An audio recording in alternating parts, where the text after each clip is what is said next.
வணக்கம். இன்றைக்கி நம்ம பார்க்க போகிற சமையல் என்னென்னு பார்த்திங்கன்னா, இட்லி, தோசை எல்லாத்துக்குமே தொட்டு சாப்பிட்ற மாதிரி ஒரு தக்காளி கார சட்னி எப்படி செய்யலாங்கிறதான் பார்க்க போகிறோம். இது வந்து இன்க்ரீடியன்ட்ஸ்லாம் பார்த்திங்கன்னா ரொம்ப சிம்பிளாக தான் இருக்கும். டேஸ்ட்டு சூப்பராக இருக்கும். நல்லா காரசாரமாக இருக்கும். இதோட டேஸ்ட்டு பார்த்திங்கன்னா நம்ம ஹோட்டலில் கொடுக்குற சட்னி மாதிரியே தான் இருக்கும். வாங்க இந்த சட்னி எப்படி செய்யலாங்கிறத பார்க்கலாம். இப்போ ஒரு கடாய் எடுத்துக்கலாம். ஒரு 2 டேபிள் ஸ்பூன் எண்ணெய் விட்டுக்கலாம். எண்ணெய் சூடானதும் மீடியம் சைஸாக 2 பெரிய வெங்காயம் கட் பண்ணதை சேர்த்துக்கலாம். நல்லா இந்த மாதிரி பொடியாக கட் பண்ணிக்கணும். இதை விட பொடியாக கட் பண்ணிங்கனாலும் நல்லாயிருக்கும். ஏன்னா வெங்காயம் வந்து சைஸுக்கு ஏற்ற மாதிரி டேஸ்ட் வந்து மாறுபடும். பொடியாக கட் பண்ணிங்கன்னா அது ஒரு டேஸ்ட்டு கொடுக்கும். நீளமாக கட் பண்ணிங்கன்னா அது ஒரு டேஸ்ட்டு கொடுக்கும்.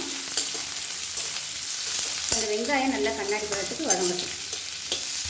வெங்காயம் வதங்குறதுக்கு உப்பு சேர்த்துக்கலாம். இது கூடவே ஒரு 4 பல் பூண்டு சேர்த்து வதக்கிக்கலாம். இப்போ வெங்காயம் வதங்கிட்டு இருக்கையிலே ஒரு 10 வரமிளகாய் சேர்த்துக்கலாம். 10லேருந்து 12 எடுத்துக்கோங்க. இது வந்து காரம் கம்மியாக தான் இருக்கும், அதனால் 12 எடுத்துருக்கேன். அதுவும் சின்ன மிளகாயாக இருக்குது. நீங்கள் வந்து யூஸ் பண்ணுற மிளகாயை பொறுத்து காரம் வந்து சேர்த்துக்கோங்க. காஷ்மீரி மிளகாய் வச்சுருந்தீங்கன்னா கூட அதில் 2 சேர்த்திங்கன்னா கலர் நல்லா கிடைக்கும். இப்போ அதில் மீடியம் சைஸாக 2 தக்காளி கட் பண்ணதை சேர்த்துக்கலாம்.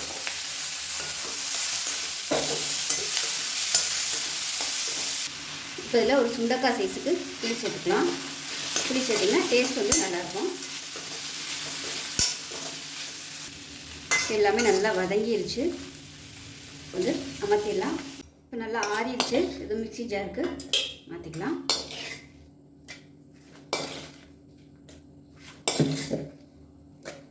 இப்போ இதில் கொஞ்சமாக தண்ணி ஊற்றிக்கலாம். தண்ணி ஊற்றிட்டு அரைச்சிட்டு பார்க்கலாம்.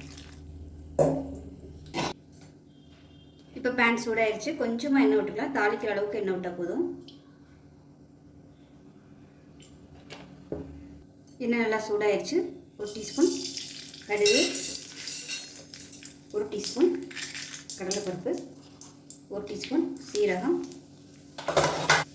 1 டீஸ்பூன் உளுந்து, ஒரு கொத்து கருவேப்பிலை சேர்த்துக்கலாம். 1/4 டீஸ்பூன் பெருங்காயம் சேர்த்துக்கலாம். இப்போ எல்லாமே நல்லா செவந்து வந்துடுச்சு. நம்ம அரைச்சி வச்சுருக்கிற இந்த சட்னியை சேர்த்துக்கலாம்.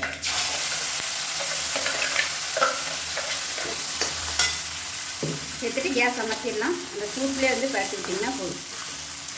இப்போ மிக்ஸி அலசிட்டு கொஞ்சமாக தண்ணி சேர்த்துக்கலாம். ரொம்ப சேர்க்கலை. உங்களுக்கு தண்ணியாக வேணுமா நீங்கள் தண்ணி வந்து கொஞ்சம் கூட சேர்த்துக்கணும். அவ்வளோதான். கேஸ் வந்து அமர்த்திட்டேன். வறுமையான தக்காளி கார சட்னி ரெடி ஆயிடுச்சு.